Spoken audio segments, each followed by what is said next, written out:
Hi, my name is Sharon Lim. I'm an independent Stampin' Up! Demonstrator. I blog at sharonitwithyou.blogspot.com, and today we're going to do this lovely pinwheel card using the Hive embossing folder in the background. So let's get started.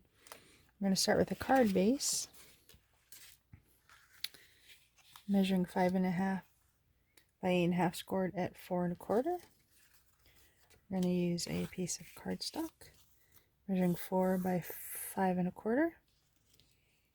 We need 2 pieces of balmy blue that are 2 5/8 squares, and then 8 pieces of DSP, 2 different designs, measuring 1.25 squares. That's it. And we used the ginkgo branch die for the sentiment right here and the words. So first we're going to fold along the score line for the card base. We're going to emboss this with the Hive embossing folder. I already did one in advance, so it looks like this. We'll go ahead and adhere it to the card base. And then let's work on the pinwheel. So first, there's a couple ways of doing this. You can center using the Stampin' Up! Grid here along that 2 axes here, and then put a little glue, and you want this centered also. So what you're doing is you're counting some squares for that too. So that's one way of doing it. It's a lot, some math. This is a template that I found online for the similar thing. So if you can line up the square here and make sure that you center this correctly, you get the same deal. So I'll attach this PDF in my blog. So once you get that, the first part is you're just going to put a little, it's a little layering, starting with the lighter one, but only half of it, because the last one you're going to tuck in, so you need to do that. So all I do is lay it here, leave a little frame. Do you see the balmy blue still sticking out?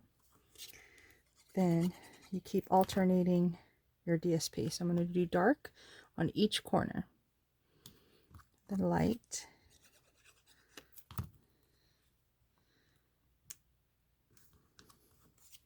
and keep going. Just making sure that you have your frame. And this is a great technique to use all those lovely scraps that you've been hoarding and didn't want to get rid of. You can do a lot of pinwheels with this. And the look is just so satisfying when you're all done. Almost there. And you're going to put this last one in and go, wait, the 2 lights are next to each other. That's okay. Remember, we left that underneath, not glued down for that reason. So you're going to lift that one up and tuck this one in. And look at that. Isn't that beautiful? So don't forget to put a little bit more glue on that last part.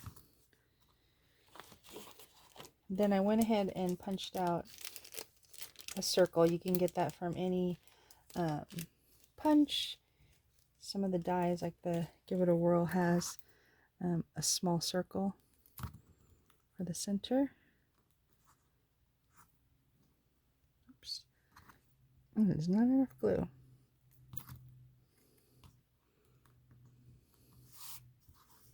All right, and then a quick glue on the back here, or you can use dimensionals if you really want it to kind of pop out. I wanted the sentiment to pop out instead, so I stamped and then I used the die cut. That's always easier.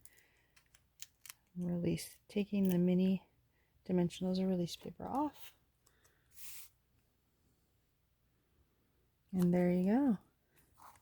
The pinwheel technique, isn't that cool? This one has the Night and Navy center instead, just for a little difference. Well, thank you for letting me share this lovely technique with you. Please like, comment, subscribe if you want to watch more videos just like this, and have a great day. Bye.